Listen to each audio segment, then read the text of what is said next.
Selamat siang, Ibu dan teman-teman sekalian.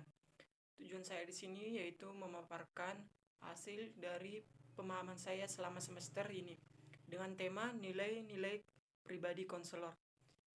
Nama saya itu Erwina Priyadi Purba dengan NIM 20306035. Mata kuliah Profesi BK yang diampu oleh Ibu Herda Boruginting. Saya akan mengambil PPT dari kelompok 4 dengan judul Nilai-nilai pribadi konselor. Yang pertama itu pengertian konselor. Konselor adalah tenaga pendidik yang memiliki keahlian dan kompetensi khusus untuk melaksanakan tugas sebagai guru pembimbing di sekolah. Salah satu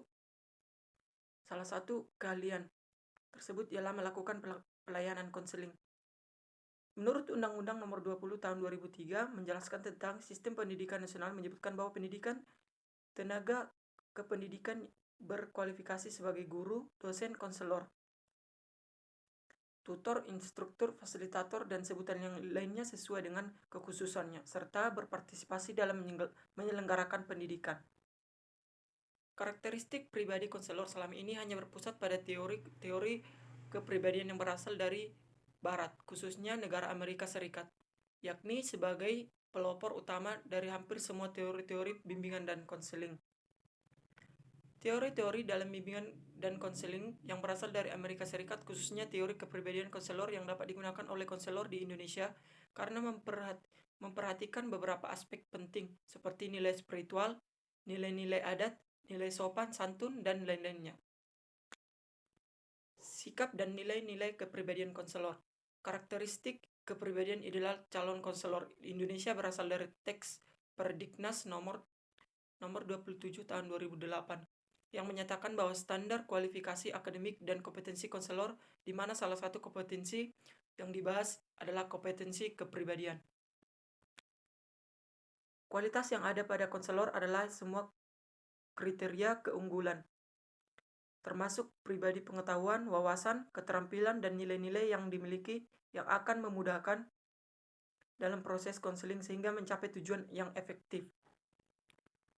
Menurut buku Willy tahun 2014 pada halaman 86-87 menyatakan ada 13 karakteristik kepribadian yang harus dimiliki seorang konselor. Karakteristik kepribadian tersebut yaitu yang pertama itu beriman dan bertakwa kepada Tuhan Yang Maha Esa, berperi kemanusiaan, menjadi komunikator terampil dan pendengar yang baik, memiliki ilmu dan wawasan tentang manusia, sosial, budaya, fleksibel.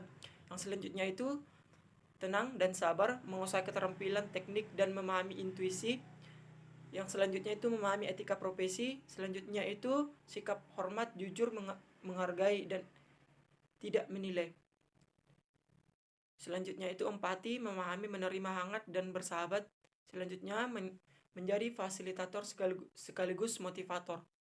Selanjutnya itu emosi stabil, pikiran jernih, cepat dan mampu. Yang terakhir itu objektif, rasional, logis, konkret, serta konsisten bertanggung jawab. Permendiknas nomor 27 tahun 2008 menyebutkan hal-hal sebagai berikut. Yang satu itu beriman dan bertakwa kepada Tuhan Yang Maha Esa. Kedua, menghargai dan menjunjung tinggi nilai kemanusiaan, individualitas, dan kebebasan memilih.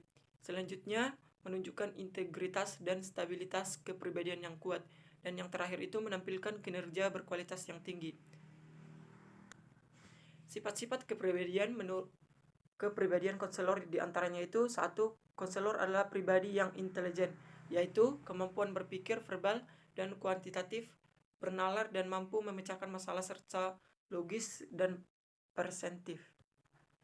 Konselor juga menunjukkan minat kerjasama dengan konselor lain.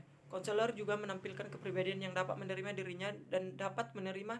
dirinya dan tidak akan menggunakan klien untuk kepuasan kebutuhan kepribadian. Selanjutnya itu komunikasi. Konselor dapat bereaksi sesuai perasaan dan pengalaman konseling.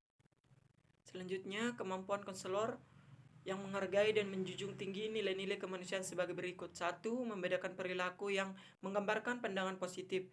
Yang selanjutnya itu membedakan perilaku yang menggambarkan pandangan negatif. Selanjutnya itu membedakan individu yang berpotensi dan dalam layanan bimbingan dan konseling. Konselor yang menjunjung tinggi harkat dan martabat manusia antara lain memiliki kemampuan satu, menerapkan perbedaan budaya berperspektif gender, pelayanan bimbingan dan konseling. Menerapkan perbedaan budaya berperspektif hak asasi manusia dalam pelayanan bimbingan dan konseling. Selanjutnya itu menerapkan perbedaan responsif, perbedaan budaya konselor dengan konseli dalam pelayanan bimbingan dan konseling. Selanjutnya itu menerapkan perbedaan responsif, perbedaan budaya konselor dengan konseli dalam pelayanan bimbingan dan konseling. Satu, menerapkan toleran terhadap stres yang dialami oleh konseli. Yang kedua, konselor menunjukkan sifat yang penuh toleransi terhadap masalah-masalah yang dialami oleh konseli. Yang ketiga itu mengantisipasi berbagai tekanan yang menimpa diri. Selanjutnya itu melakukan coping terhadap berbagai tekanan yang menimpa diri. Konselor juga memiliki kesadaran terhadap komitmen profesional antara lain kemampuan yang satu, dapat menjelaskan dan mengolah kekuatan keterbatasan pribadi profesional. Yang kedua, dapat menyelenggarakan pelayanan bimbingan dan konseling sesuai dengan kewenangan profesional konselor. Yang ketiga itu berupa meningkatkan kompetensi akademik dan profesional diri. Dan ini yang terakhir yaitu kesimpulan. Konselor yang profesional harus memiliki kesadaran dan melakukan pekerjaan dengan menampilkan keutuhan pribadi seorang konselor. Seorang konselor dalam menjalankan tugasnya harus dalam keadaan sadar, menampilkan kepribadian yang sesuai dengan keprofesionalnya. Demikianlah materi yang dapat saya sampaikan. Mohon maaf jika ada kesalahan dan kata. Atas perhatiannya saya